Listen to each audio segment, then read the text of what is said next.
We are muted right now? Okay. So I will also say hi to our live stream and our online community. A lot of people joined us today from many countries. So I would like to say hello, and we'll be starting like pretty shortly. So we'll just be waiting for a few people to come. Okay. Yes. And now silence. Thank you guys. Thanks. Okay.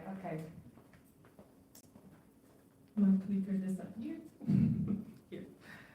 Right, guys. So I think waiting maybe for them is not a good idea. Someone is coming. All right. Testing. Right, super. So, we ready? Yeah? Okay, super. Hi, guys. Hi again. So I have a big honor to welcome you into our GeekSpace event. This is the second time that we're doing it in Poland, and it calls InTENse Gathering.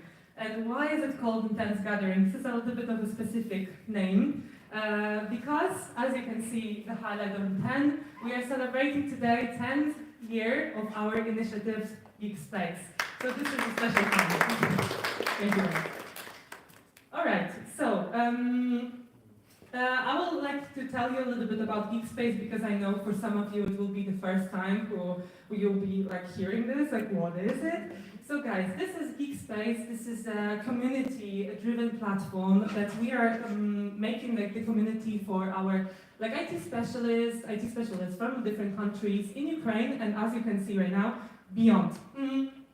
So we started very locally. Our community started in the city of Zhytomyr in Ukraine, in the central Ukraine, and it was happening for already 10 years, as you can hear from me. It's 100% non-commercial, so we are not promoting anything here, and we are building this by volunteers for our community. So if you like to be a volunteer next time, you can also come to us. We are also very open. So as I already said, all events are open and free for everyone. This is our idea that we want to promote always. And it will never change. So guys, we have a couple of types of our events usually.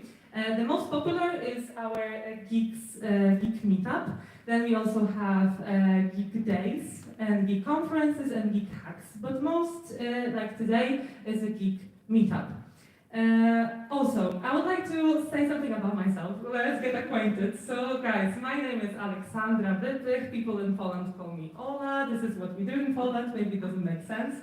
And I am an HR and office manager at Viseven company. I am in the IT sphere for 2.5 years, so the entire time I'm in Viseven. And you know, Hanna HR is not really connected to IT, so that's why I'm not a speaker. I'm just a host, but you know, I'm getting also the knowledge from today. So yeah, I'm a host of a few internal initiatives that we hold in Viseven, but they're mostly online, so this is also my debut of offline, so yeah, fingers crossed that everything is going to be okay.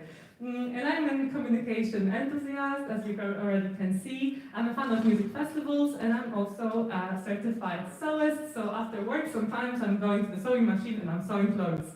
So this is something I like to do. But most importantly, I would like to tell you something about our sponsor for today, so which is Viseven, and this is also the origin of where the GeekSpace started. So we are, as Viseven, we are a MarTech company, which stands for Marketing and Technology. So we are working with clients mostly on pharmaceutical, for pharmaceutical and life science sphere, but we're also expanding right now, so this is really nice.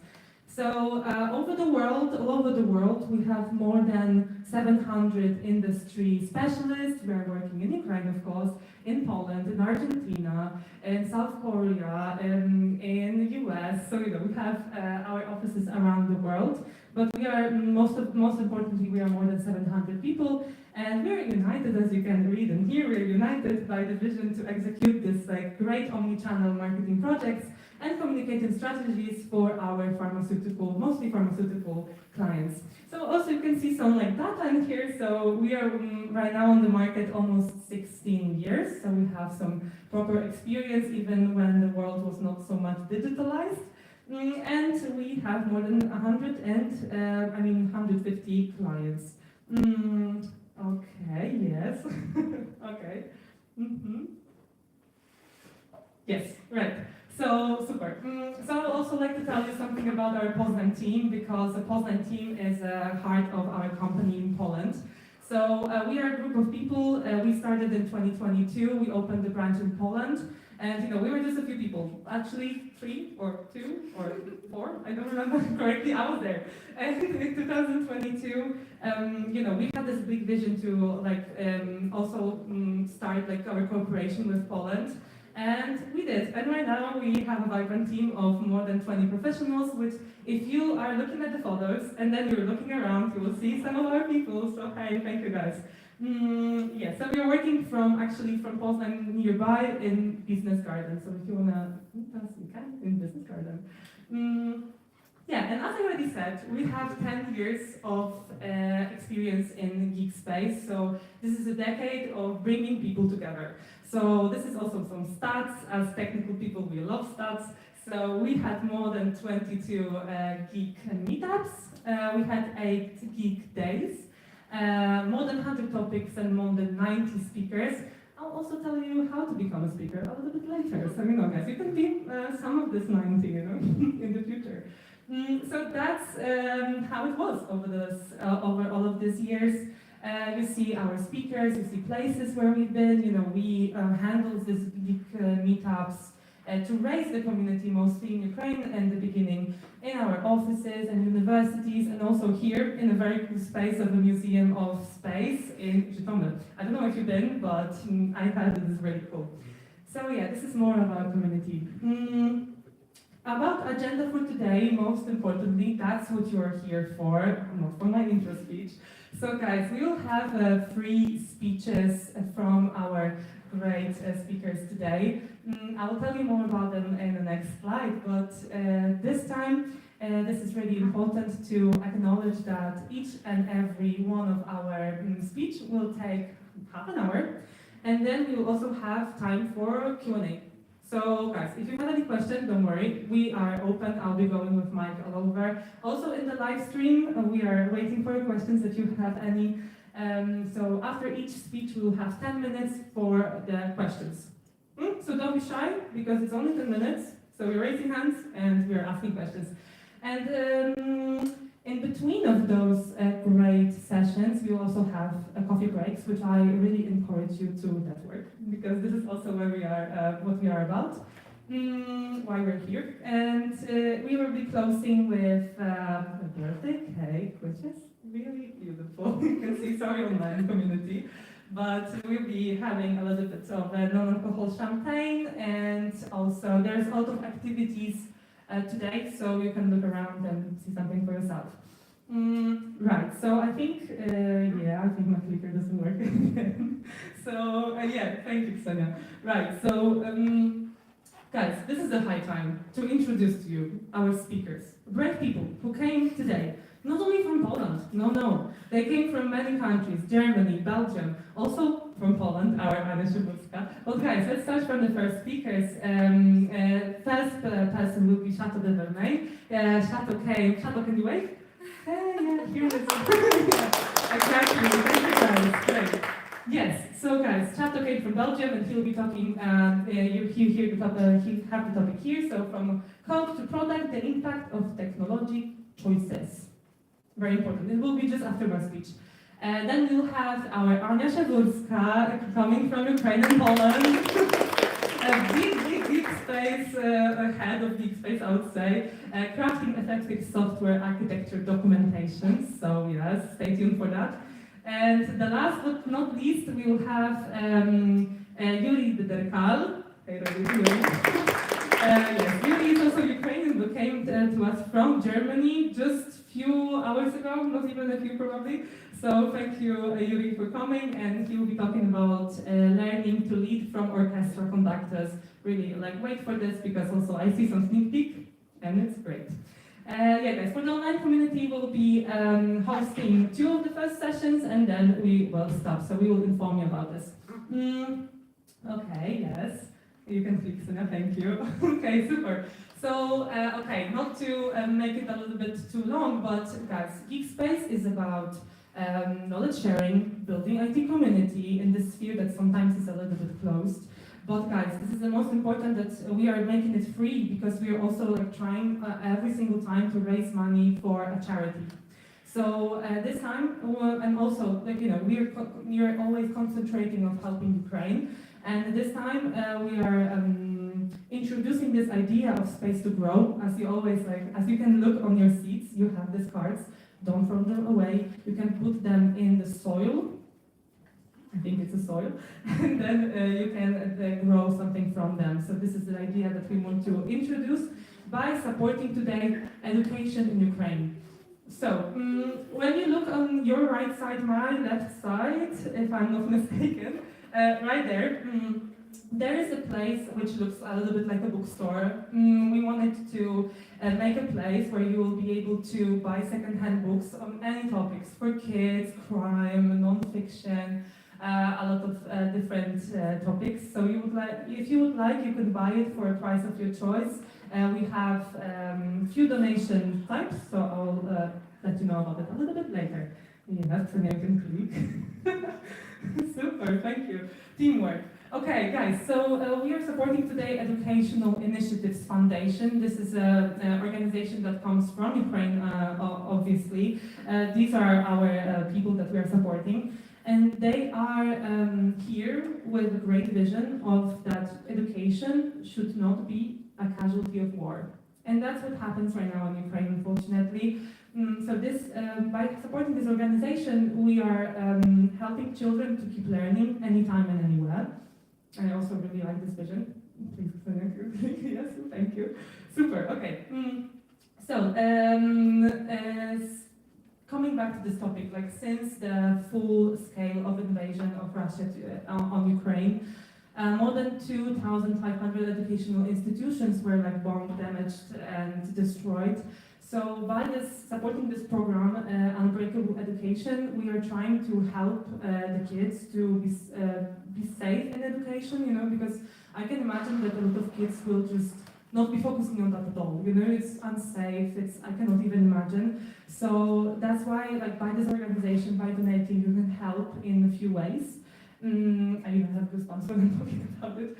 So guys, learning hubs and safe spaces, that's what they organize. They also provide digital tools for education, so also equipment, as you could see on the previous slide in here. Psychological support, which is very important, and also power banks and internet access during breakouts, which of course happens. So guys, we have a few ways of donating. Also for our online community, you can also donate using our website. We are collaborating today with Poznań, that's why we also have a terminal today, and which I think is a word in English, and also like a link. So guys, you can scan the QR code, it's also around here. So one is next to our like food space, and one is also next to our book crossing area, where you want to buy a book, you can also donate via that. And our online community, maybe this is really important for you as well, guys, that you can donate in any currency. So Polish zloty, Ukrainian hryvnias, euros, anything. Guys, so yes, so as I wrote in here, your donation will help to equip more learning spaces, provide digital tools, and ensure education continues even after attack. So under attack. So guys, switching the mood a little bit, donating is very important, but also we are welcoming new speakers. So guys, as I was saying, as we were saying on the last GeekSpace, you can become a speaker too. It's not that, you know, like we are also here like a closed community. No, we are really open. So if you have any technical or non-technical topic, you can make like a speaker's form that is always available on our website. So if you scan this QR code or go to our website, which will be showing a little bit later in the next slide, there is this request for being a speaker. So guys, you know, Shavurska always say that Anna, one of our speakers, that, you know, if you are like introverted, if you're a little bit shy, because, you know, sometimes in IT you are working from home, you don't have a lot of opportunities to mingle with people. It's a great opportunity to become a speaker within a community that is safe. you know, that we are trying to build here. Okay, so yeah, and here you see some of our speakers. This is from the last time, so some of you were there. So I'll be closing my speech, but you can find us on our social media, of course, Instagram, Facebook, mostly in Ukrainian. Then we have our website and LinkedIn by GeekSpace community. And yes, and on the last slide there will be YouTube. So all of our recordings from the previous sessions, they are there. So they're very interesting, like you can check, but over the 10 years we made so much content that I think that for every single one of you there will be something to find. So by scanning QR code or going to the chat, we will be posting social media in the chat. And also if you guys want to maybe take a photo or something, also, you know, stop aiming here if you would like, but that's okay. Alright guys, so this is it for me, but we are starting the most important part, the most interesting part, and let's make room for our speakers. Let the celebration begin. I hope that you also feel in the celebrative mood as I do. So, yes, the first speaker will be Chato, the Veirman, who came from Belgium, and he will be speaking about coding to develop products. So, Chato, if you're ready, we'll be welcoming you here.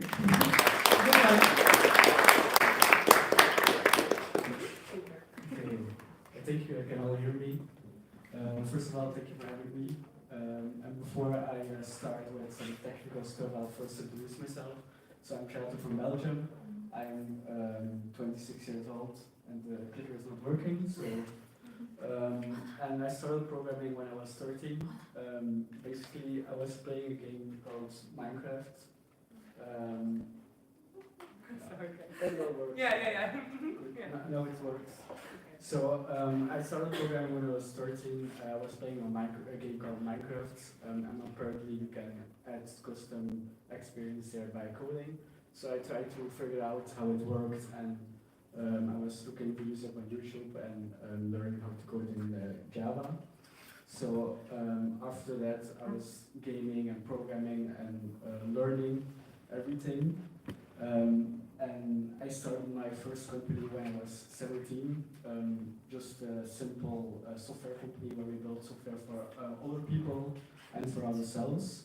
The coolest thing we made there is a simple application for your phone where you could control your entire computer. You could make screenshots, you could send commands, you could do whatever you want just based on an app. And with this, we also got onto local TV and radio. And then we all started going to study college, university, so that project fell apart a bit. But my hunger for like programming and building companies was still there, so I tried several stuff. One of them was a physical hardware device where you could analyze your golf swing, or other projects like analyzing medical health data for people who doesn't understand health stuff. So I was trying a lot of different projects and raising a bit of funding, but none of them really stick there. So I was just building software basically, and then I decided 2 years ago to start a software boutique with 2 other friends. What is this? It's basically a software agency where we try to build the best and the high-end software there is without compromise. So we are focusing on quality and testing everything around this. And based on that, last year I sold my shares to just 2 other companies because it was fun, but it grew a bit too much for me, and I was trying to explore different software principles and stuff. So from the software boutique, I learned a lot of stuff about building the best product there is in software. And one of the main takeaways is like how to build a really future-proof software. With future-proof, I mean is like it's software that's still relevant and working and easy to maintain in 10-15 years. First, you might think it's something that sounds impossible, which isn't if you really dig into it. There are like a few aspects within the development cycle you can tackle and ask questions to like make sure, okay, every aspect is there and everything you do will be later on fairly good and still be usable. So the main things I will be talking about today is like the choice of languages and frameworks you use, architecture, databases, and the DevOps setup you have. So first of all, there's one question we need to remember when we try to solve everything, and it's how will the future look like, and what will we do, what do we need? That's not important yet. So the reason behind this question is because good software teams work with agile methods, and so they usually work in different sprints, and within the data sprint they focus on the features they have to do. But usually when you do this, you forget about the bigger picture and you just try to focus on, okay, we have to build this feature or this solution, and we will do whatever it needs to achieve this. But by doing this, we will lose a lot of context and information later on, where we need to rewrite everything later on. So we try to look always at like, okay, what's the final goal we try to achieve, and how can we make sure that the goal is still easily achievable when we work on this sprint, when we work on these features. So the first choice we appear to make when we start a new project is our choice of programming language or framework. Usually you can think like, okay, we'll just use what we know the best because that's the easiest solution, and if we do this right, it will be okay. But often that's not the right choice if you don't think it through. So important there is you have to think critically, and you have to ask a lot of questions on how to do this. And you might be wondering like, which questions could you ask and how to achieve the best solution. So I've written down a few questions you could ask. One of them is like, okay, I want to use this programming language. Is this still relevant and still updated regularly? Because there are a lot of developers, mainly senior developers, who still use a lot of older languages and think, okay, if you use this, it will be fine because I've been using this for the past 15 years. But actually, it's important to keep challenging yourself when trying to develop. Also, one of the most important questions and underlooked questions is like, is this programming language or framework you're using, is this like used or taught in schools, colleges and stuff? Because we want to hire later on people that can work for us, but if you cannot find these people, and we need to educate themselves, it will take more time and more resources to get the best team there is. So we try to look at a language that's like popular and being taught in the schools already. Also, nowadays, you can basically use every programming language for every use case. So you can build an entire AI system in JavaScript, or you could build your entire front end in Python. But both of those cases are not really the best ones. So it's good to challenge them. Okay, I have this programming language. How can I make sure the programming language is actually made for my use case? And also something forgotten often is like, all the functionalities I have now or want to implement later on, can I do this with my one programming language? Because people often forget that they can just split up their entire project in chunks and use different programming languages and different frameworks for different features they want to achieve. So those are like baseline questions you can use to make sure our choices are correct. But most important is our first question ahead, like how can we, what will the future look like and what do we don't know yet? We cannot forget about this while looking at the other questions. So and then, the other choices we have, like for architecture we have two main choices, monolithic and microservices. So for you guys who don't know what a monolithic service is, like it's one single code base, easy and quick to develop and maintain, but usually hard to scale since it's one big service you're running.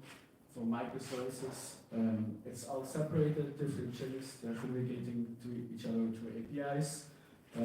It's in the beginning hard to set up, but once you got it, it's fine, and then very scalable.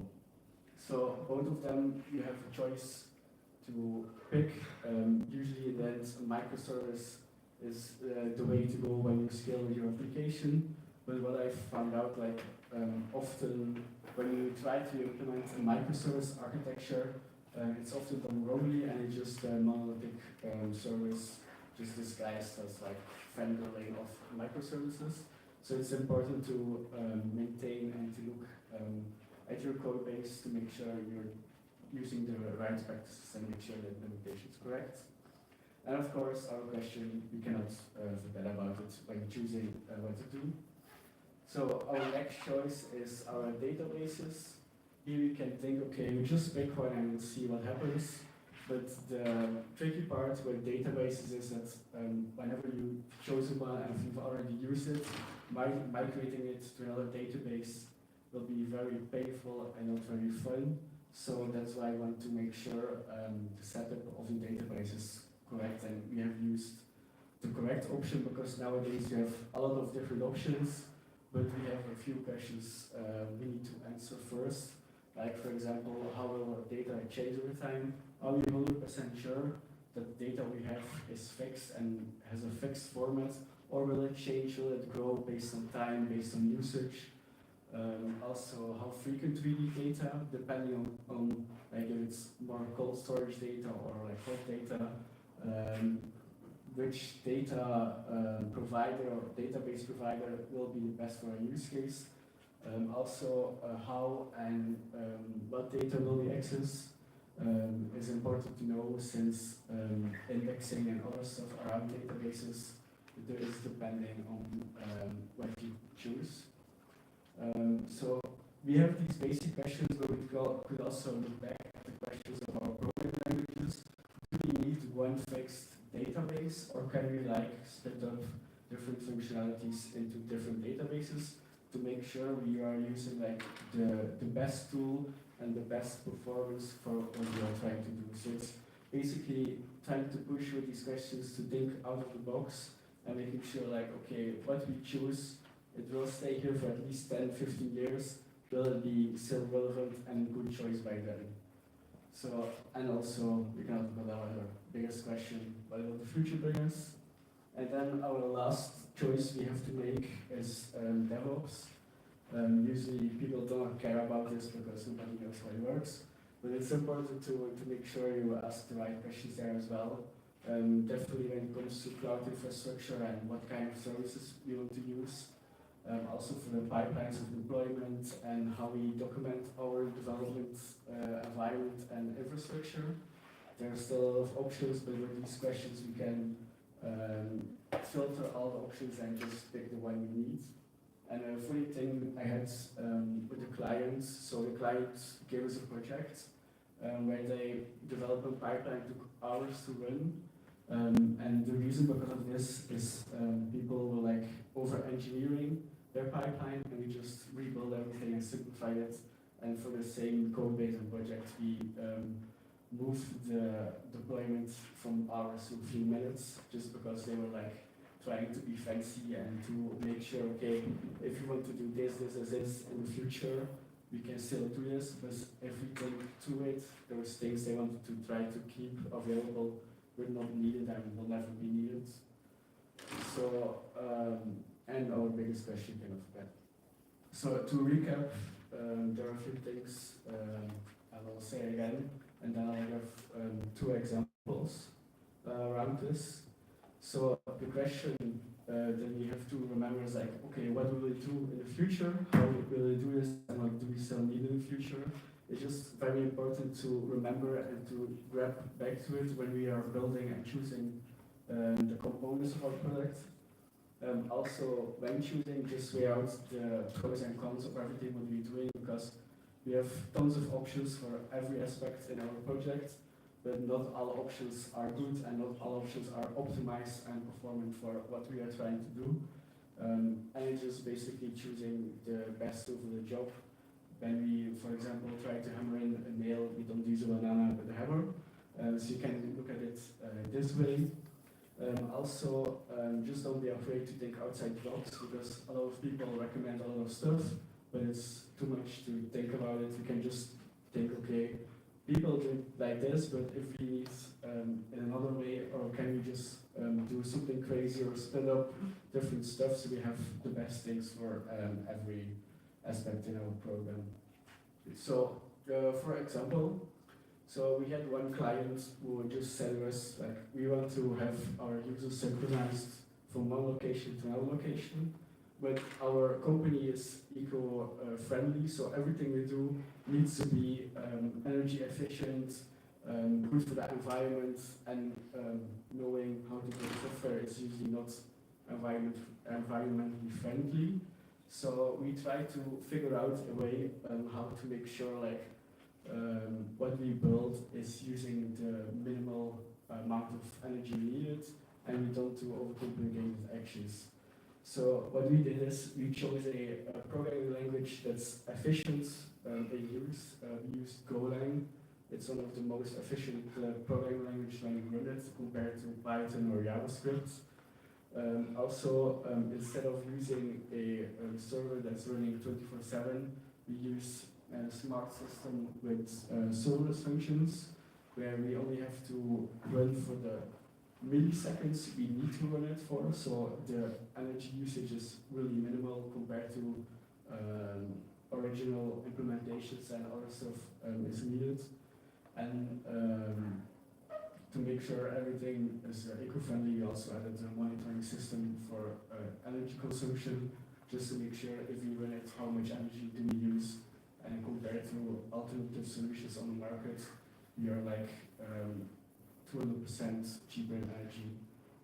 So that's a thing we try to solve. And the last example I have is from Facebook. So Facebook is trying to build the best spam filter there is. First they use their own language they made themselves, FXL, but the language they made had some performance issues, and they wanted to get their team focused more on building the spam filters instead of optimizing the code. So they looked at like the programming languages that already exist, and they found Haskell.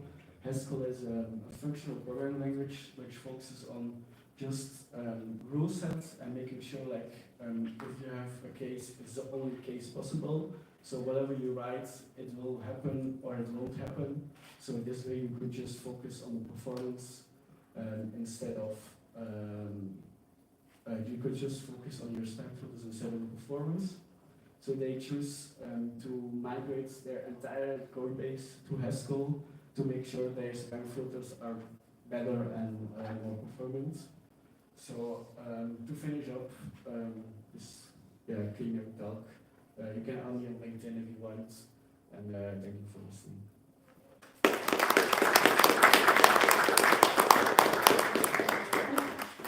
Okay, guys. Yes. So, Chato, don't run away, because guys, maybe you have questions. Any questions to Chato? Yeah.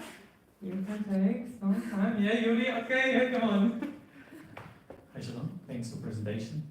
I was curious if you looked into Linux, because this is probably the longest running software in the world, probably since the start of the internet, which is around 30 years ago. They never change the language, they stay on C, they even push back on Rust, which I'm sad about, but that's what's happening. Have you thought about that approach? Well, because you called out that pick a language for the use case, they picked C, and since then never changed. And they are successful, right? Because probably 60% of internet is running on Linux servers.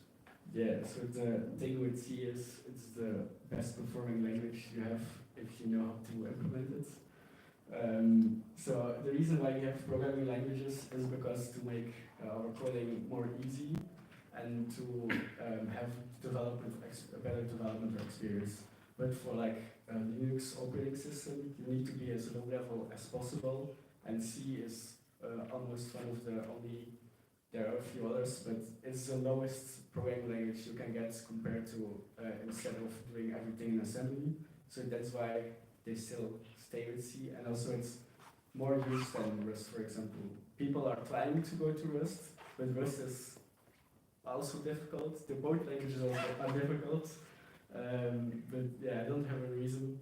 They try to switch, so they are trying to optimize or trying to figure out what's the better thing to do, but for now, C is, yeah, I think for something like this, one of the best options, but I'm not focusing on operating systems, or more like web development, the software there in general, so I can understand that they are trying to optimize. Thanks. Another question no one else wants, it's about serverless. Yeah. You said that you calculate how green it is, but how the metrics are collected, because serverless is in reality also EC2 hosts that are running around waiting for the containers to spin up. So these are also electricity that's always consumed. Maybe that you don't pay for it, but at the end it's still the same electricity. Well, So I was curious how that metrics were collected. so compared to a server 24/7, serverless is shared between other resources. So we are not actively using a server someone else's. So in that way, it's optimized that it's obviously running 24/7, but if you're not using it, someone else is using it. So in this way, we can be greener than original solutions. Okay, maybe some other questions. Xenia, do you have a look on the chat? Maybe there is a question? Not for now? Okay, guys, all right. Anya, okay. Anya, yeah, go on. Thanks, Chato, for the presentation. I'm curious, what are the tips of how to learn fast? Because you're so young and you achieved so much and you know so much. So how do you study how to learn fast? So I had to learn without GPT, but if I had to give you advice on how to learn fast, just ask the question to GPT or to give them the documentation, ask like summarize this, give me a few examples. I guess that's the way to learn the best now. How I learned is with looking up long videos of hours on YouTube and trying to figure out the examples they have there. How does it work? Just not copy pasting, but really take it through. Okay, they're doing this piece of code, what does it really do? And I've exchanged a few things on this, what is that my effect on this? So that's basically how I try to learn, like reverse engineer everything what there is, and trying to understand every little piece of code and aspect. Okay, yes, thank you, Chato. All right, so chat, nothing, right? Community? Okay, right, Chato. So thank you very much for preparing the presentation, for coming. Thank you so much. Right now we'll be coming, guys, to a coffee break.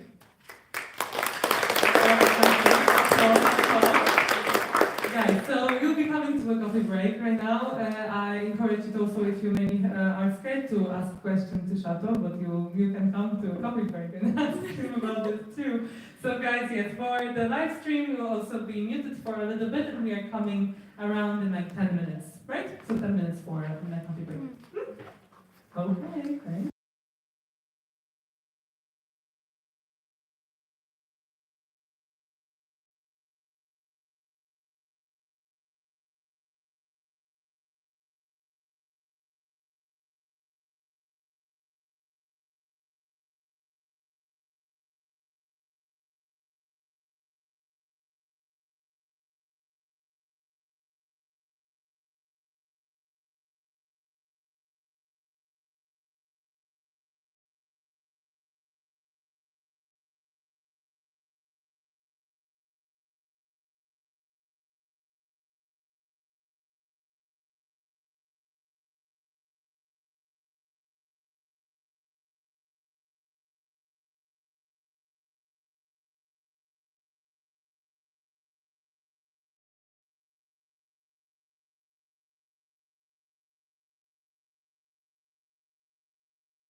So, guys, for the online community also, we will be starting with our Shavurska really soon. Just waiting for people to enjoy their coffee break, and we'll be back.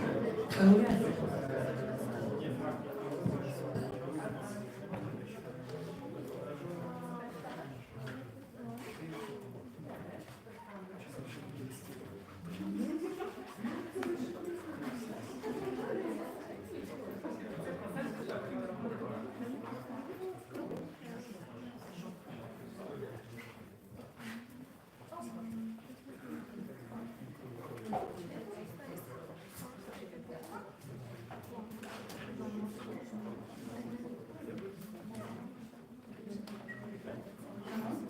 Here. Hello everyone. They hear me well? Yeah. Okay. My name is Shavurska. I'm solution architect at Viseven. Today's topic of my speech is crafting effective software architecture documentation. So let's go.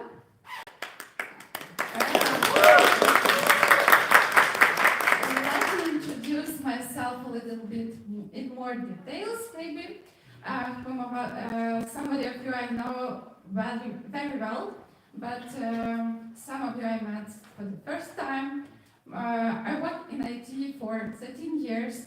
I made my path from junior front-end developer, then I've been a team lead, a tech lead, a delivery manager, also a head of IT Academy in Viseven, and then I became a solution architect.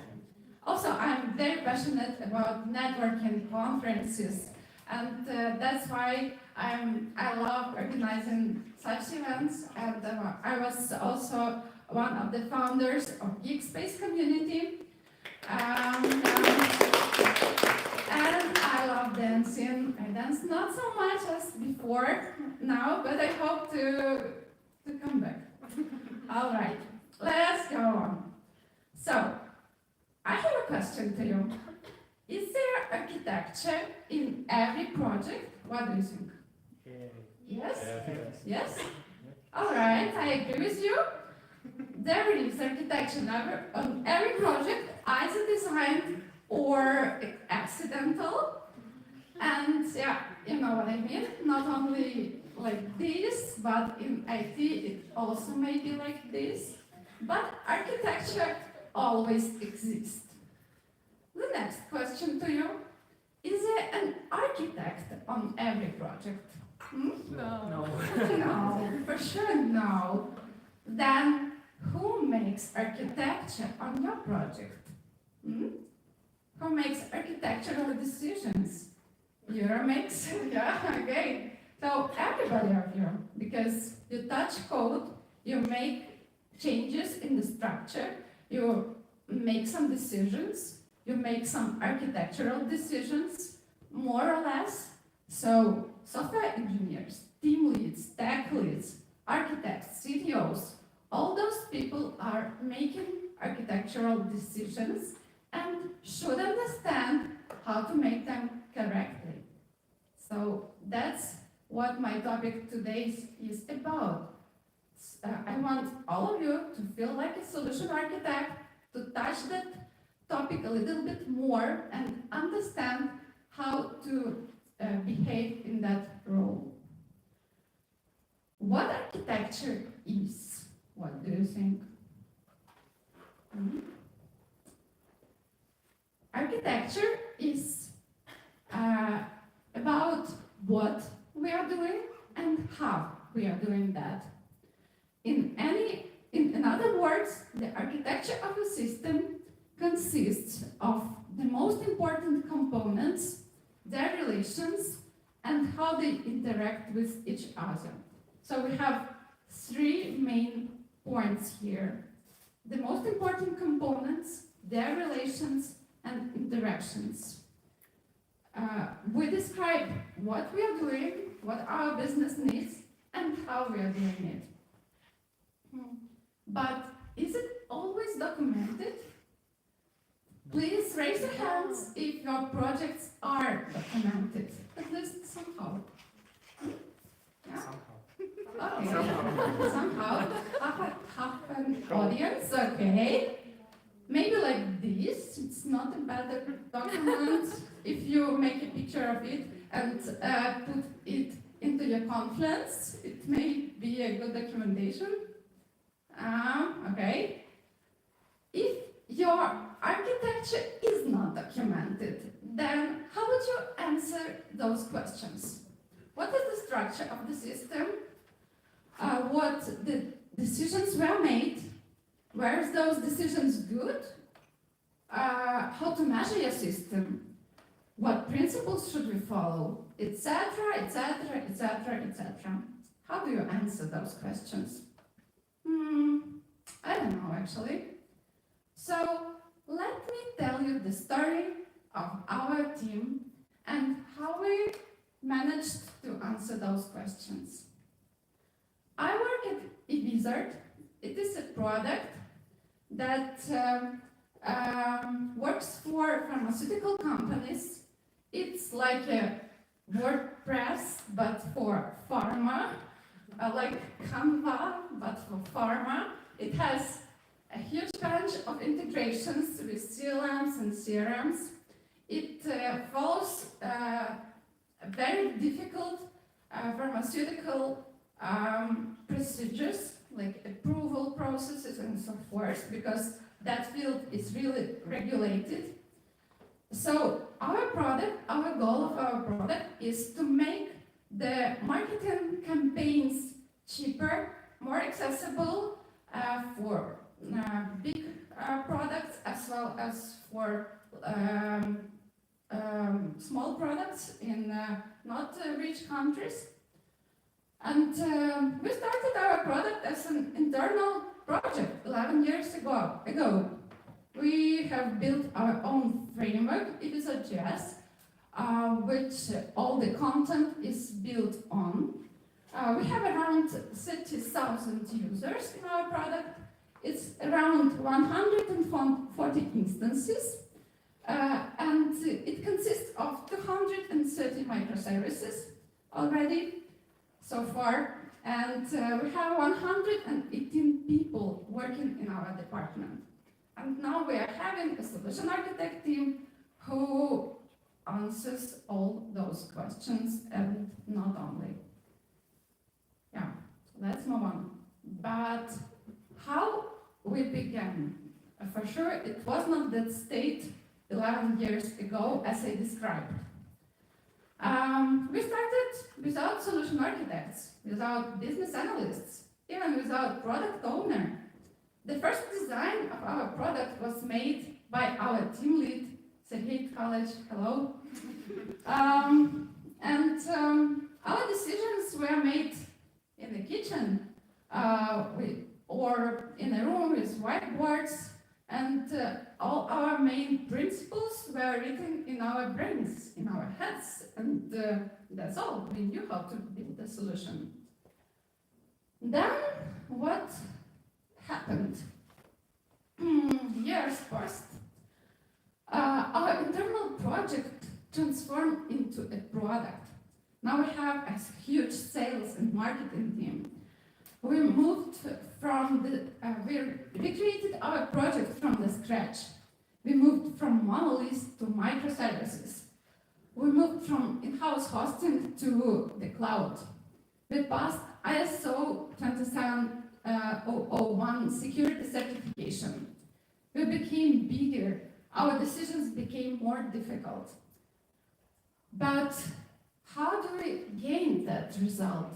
Because years passed, people came, features came, and all the decisions we made were in our brains, without any documentation, without software architecture architects, and new people came and asked us those questions. What are the main principles of your system? What is the structure? Why those decisions were made in that way? Why do you choose Vue.js? Why do you use iframe in the editor? Etc., etc., etc., etc. So, what have we done when those questions raised? You should go find a again on your project ask them why those solutions were made. So why the design was made? You go to Sergei College and ask him. Why framework was built in that way? You go to Shavurska and ask her.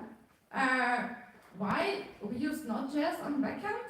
You go to somebody else and ask them. And you go to some other again and ask them why it was built like that. It's not okay, yeah. So we decided to change our lives. We gathered and create solution architects team, mainly from delivery managers, because we were technical delivery managers, and team leads, and it was kind of nice team, but we have not done software architecture before, or we did not know that we've done it before, because we didn't know the process, we did not know what to do in the new role, what are our new responsibilities. But we decided to figure that out. We created a technical analysis process for every new feature that comes in our product. We created an architecture review board. We created documentation, and we have a standard how to work on every new functionality, what should be described, and how we present it to our teams. And that's a huge win. But how do we move like a solution architect now? And how do we understand their responsibilities? And let's come back to that question. What is architectural thinking that all of us should have a little bit? The first one is very important. You should be able to zoom in and zoom out. You should have a big picture of your project, as well as you should know how the algorithm is written. It's very important. It's the problem that developers have from time to time, that they know their function, their class, their module, but they don't see the whole system. That's what is very important for solution architect. Solution architectural thinking should be with a technical breadth. What that means? This is a very known triangle of knowledge, where we have stuff that we know in the very top. It's the smallest part, and this is what we've done on our project, that we are experts in. Then we have stuff that we know that we don't know, but we've read about it, we heard about it, or at least we know what that library does. And in the very beginning, it's the stuff that we don't know, and we should be afraid of it. We should try to make this part as small as possible, and we should breadth this part, make this technical breadth and wider. So we should spend our time, deliver our time to learn the new technologies. A third item is to understand domain. What does it mean? We should understand what our business, what it does, what result it should show, what is important for our clients. Because what's important for software developers? Our code, make it cool, make it clear, make it performant. But sometimes for our clients, it is not important. For them, it is important to see their beautiful picture on their website, to have it working, to have the good result, and so on. So it's different. The fourth one is that everything is in software architecture is a trade-off. It's kind of difficult to explain, because software developers, when they find some new technologies, they become evangelists of it. They say that it's awesome, the best. They know the good parts of the framework that they use, but very rarely they know disadvantages of those frameworks or those solutions, because they either don't want to know about it because they want to use cool stuff, yeah? Who wants to use stuff that is not cool? Not me. And we don't think about disadvantages. But every solution has its disadvantages. If you don't know about them, you probably don't know enough. You should find them. And architecture is a trade-off. We should think which solution is better in our condition, in our context. And it is the fifth one. Every solution should be made in a correct context. Thinking about our domain, our client, about the whole picture of a project. Let's talk about software architecture documentation. Now, when we have a little bit understanding about software architectural thinking, let's talk a bit about how software architects spend their days. Why they are like walking around the office sad all the time? Why they are so unhappy? Why their brains ache so much, etc., etc., etc. So, what is software architecture documentation? By the way, abbreviation is SAD. It's the collection of materials that describe high-level structure of the system. It captures architectural decisions, and it's very important to record every decision that was made. Documentation communicates architecture, not only describes it or makes the diagram, but communicates in the right way. Documentation guides future development. Current teams, next generation teams, and so on. Our documentation should guide development teams how to make correct future decisions. Let's see what the process is. So, I'm a cool solution architect. I get my new great feature to be done. What I do, what the process is.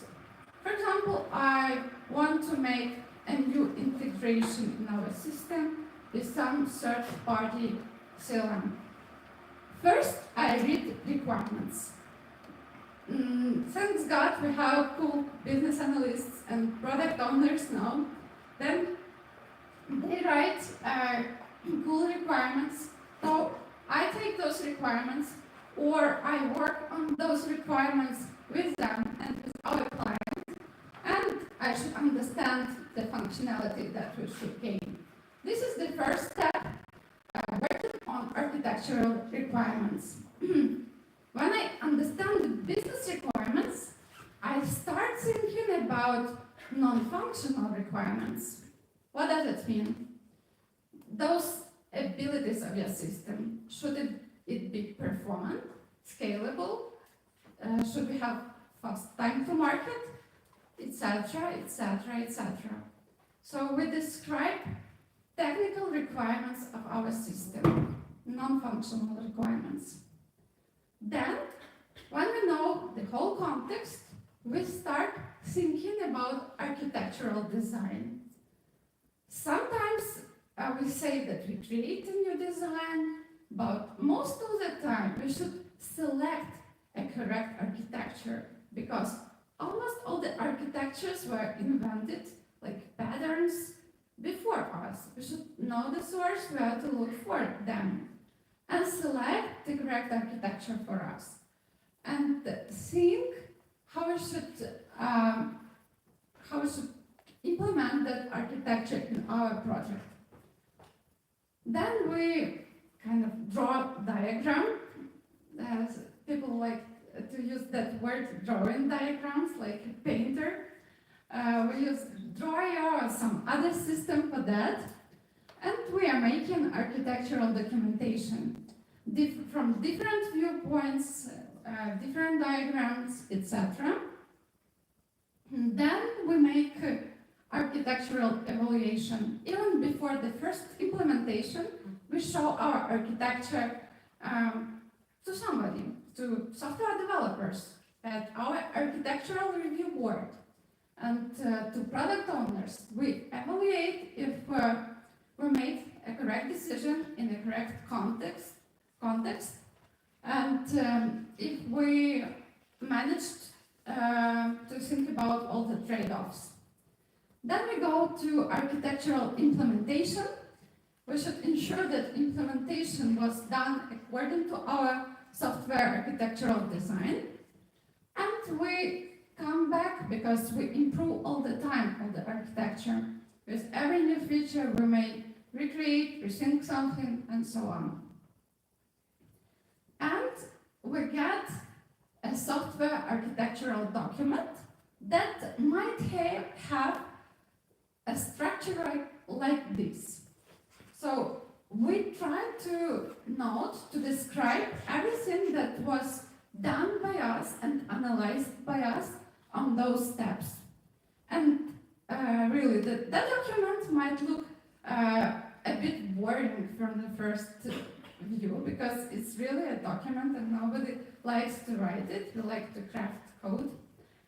But the document describes the problem, the context.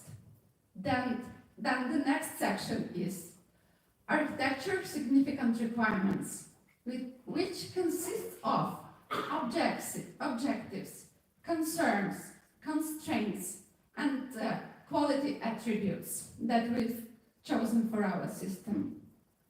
Then we show our decisions using our diagrams, using architectural decision records, and we record everything. We have different architectural views for different stakeholders, and we write principles and guidelines the teams should follow to implement our architecture. Also, we might include fitness functions, which we need to, like those that describe how we can measure our system and check whether we follow quality attributes scenarios. So I want to show you the example of how our documentation looks in a wizard. We have this template with involved people, description, questions, diagrams. We have ADRs here, which consists of status, context, constraints, concerns, decision, consequences, compliance, notes. Not every part is obligatory for every functionality, but we try to follow it and to feel what is important. We have risks for every functionality, which is very important and help teams to create their risk management board. We describe non-functional requirements, and sometimes we describe vocabulary, but because it might differ from client to client. This is the example of how our diagrams look now, and some of our architects made them really beautiful. I'm loving still, but they are very structured. I love it. So then, when everything is done, you think you made a perfect decision, you come to your team, we chill out, and you say, I want to present you my ideal architecture, and you know what happens there. They say that we expect some more risks here, you should think about that and that and that, and that's great, because without them, I might even, I did not know about that. I didn't know about that risks or something. I should think about. And that's great. Sometimes they approve from the first time, but not usually. Yeah. How to document officially? I want to present you some tips me and my team uses to make documentation good, understandable, and tasty, pastries. And the first one, your document should match your stakeholders. This is a cute picture of me presenting my architectural decision to our beautiful product owners. And I know how to communicate to them and what to show to them, what to describe, risks, potential options, cost, which is very important, time to implementation, etc. I don't need to show them all those arrows and algorithms, yes?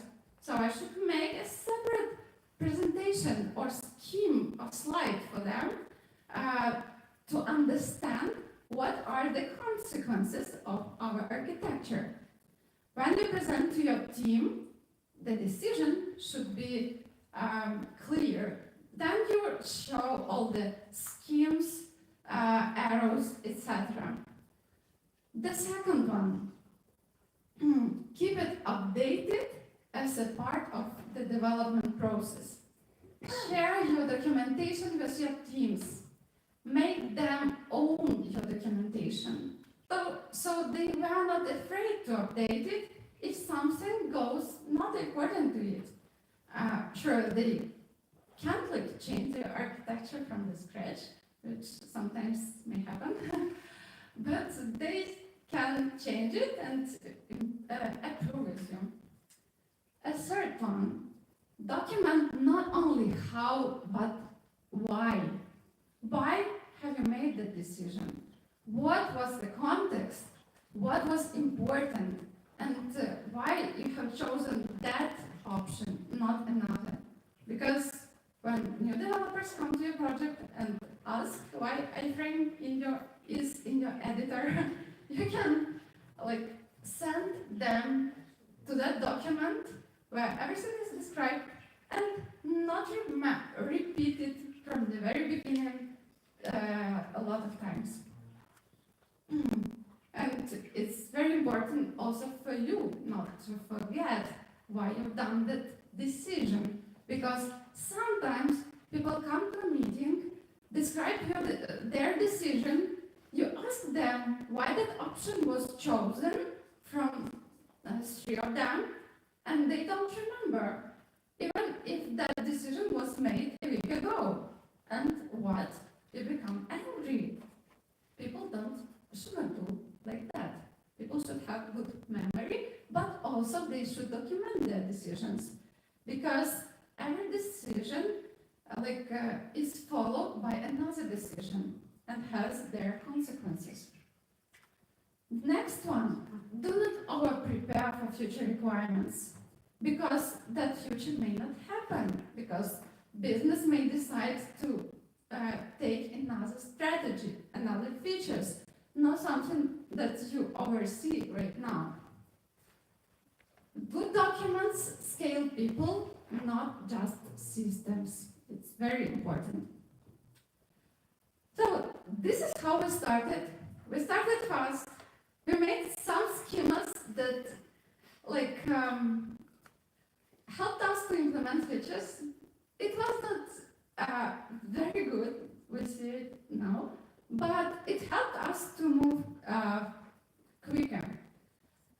Then we learned, we improved, we visited conferences, we've seen how architects in other companies work.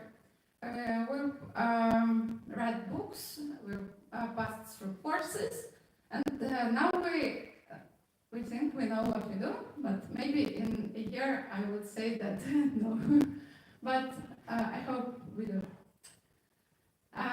So your software architectural documentation is the map and the story of your system, which is very important, and you should remember that.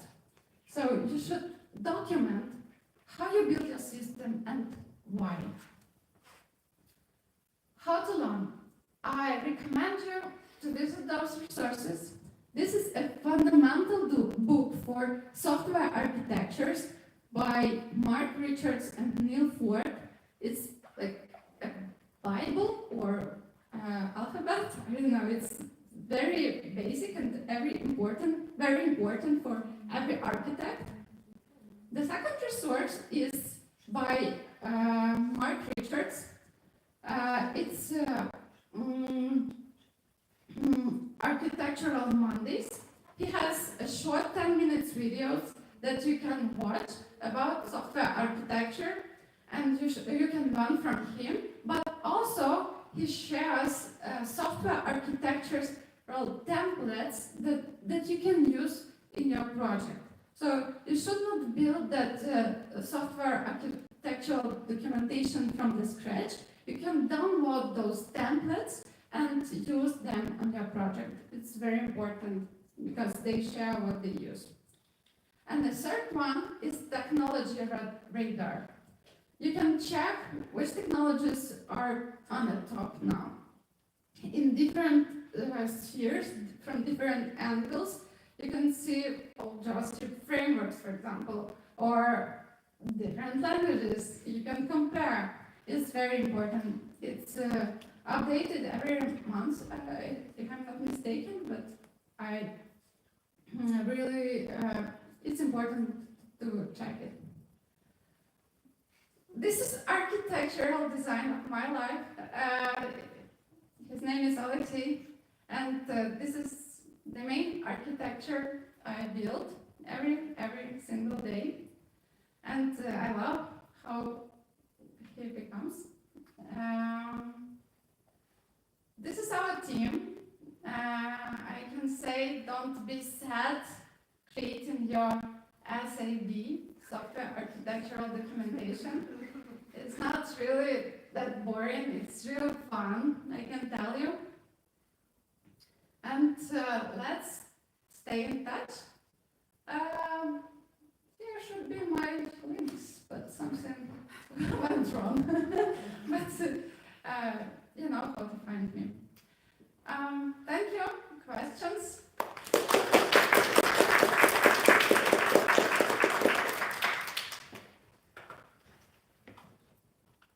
Yeah, guys, am I reading questions? Any questions? Okay. Yeah, go the book crossing sphere. Okay, yes, yeah, go that one. I really love your presentation. You inspired me so much. But I must ask, have you and your team ever went through some very hard times, and have you managed? Sure. A very hard time for us is when we can't prioritize important technical changes we want to do, because business always prioritize business features. And if we know that something is wrong in our product and we don't have capacity to change it, we are very frustrated. And that's what happened some time ago, but I believe that we are fighting with it very actively, and yeah, that was really hard time. Thank you for your question. Okay, yes. We also have one question in the chat, so please remember about that. But Fabian, yes. I just wanted to ask how you started with the IT. Thank Very you. young. Yeah. I know. Preschool, I would say. Thank you. I finished school. I lived in a village, and I know that I need to enter the university where my dad works. And I did not love any of the specialty there because it was technical and I was dreaming about dancing. But my parents told me that it is not a good option to go with, you know. And then I went to the exam and I had the highest point, so I could choose from the specialties from Faculty of IT Technologies. And my dad thought that programming is the most popular, I should go there. I asked him, will I make 3,000 hryvnia per month?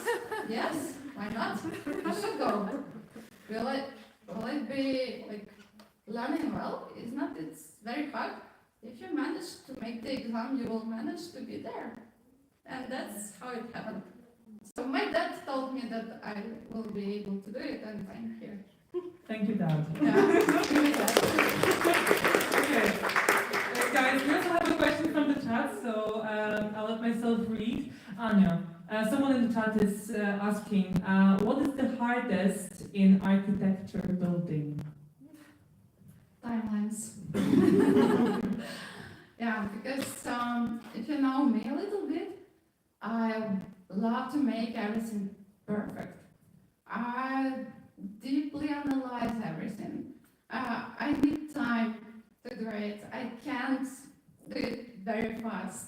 But we have our sprints, our releases, time to market, teams are rating, etc., etc., etc. And you should make decisions fast, not and that's the trade-off we make about making fast decisions, not ideal ones.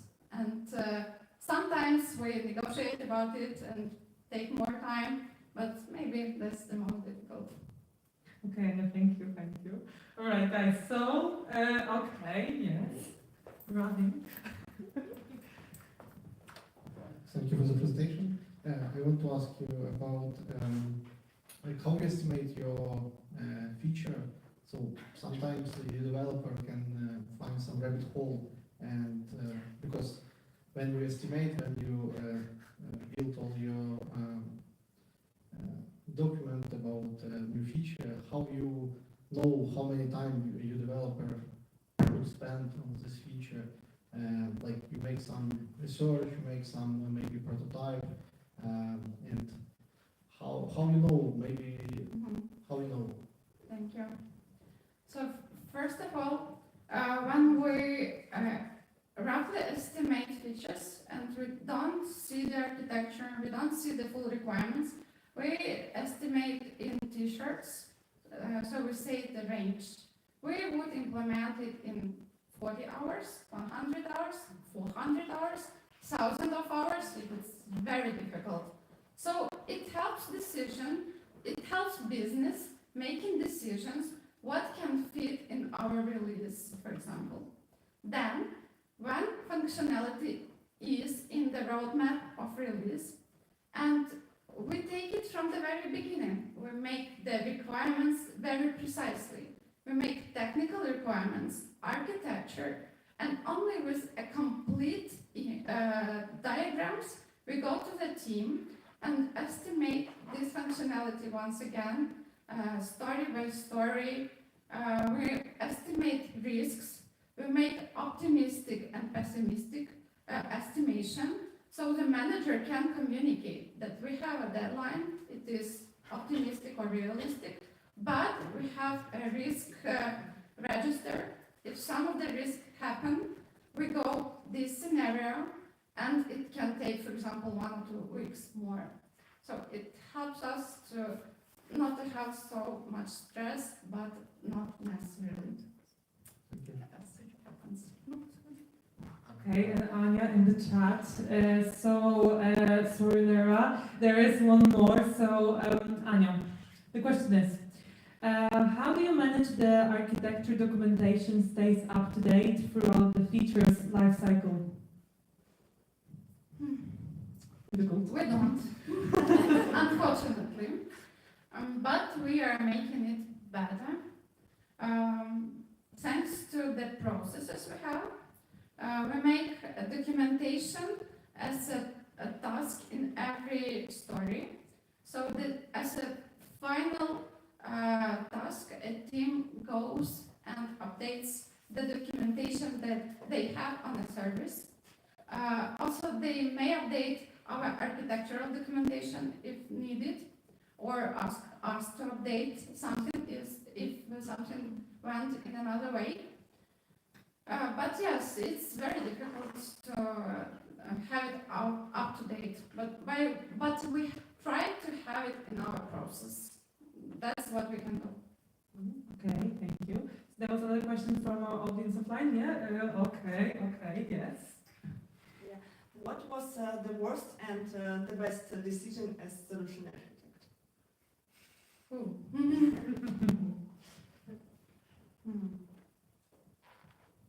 Becoming a solution architect. Yeah. Staying in solution architect. Second.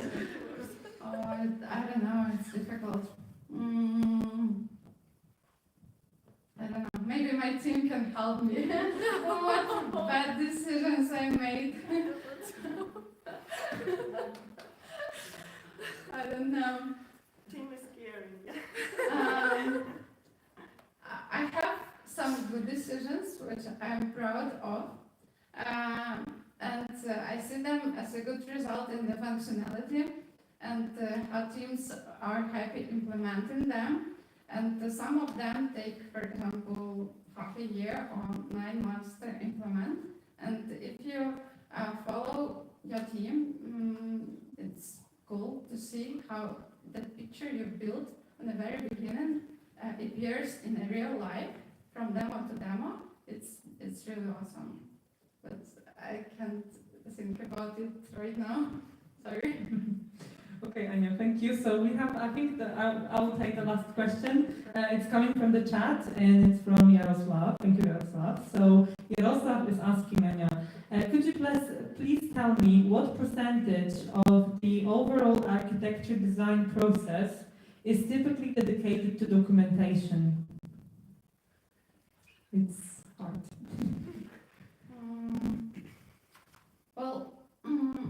We create documentation during the process of thinking. So you make a diagram, some draft, and you think over it. But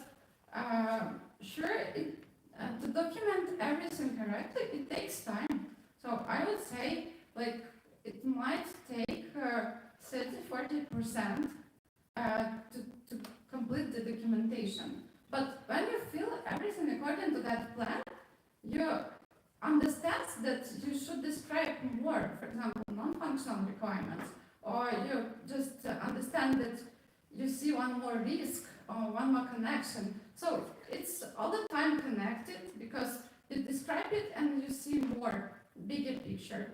But yeah, it takes time. And now we estimate architectural tasks as well, because we have sprints as well, and we failed them successfully because we don't estimate our job correctly, and we should estimate them more because it takes time. Like a proper estimation, it might be like 24, 30, 40 hours for architectural decision and documentation. Okay, right. So guys, thank you to Anya. Big applause. Thank you, Anya.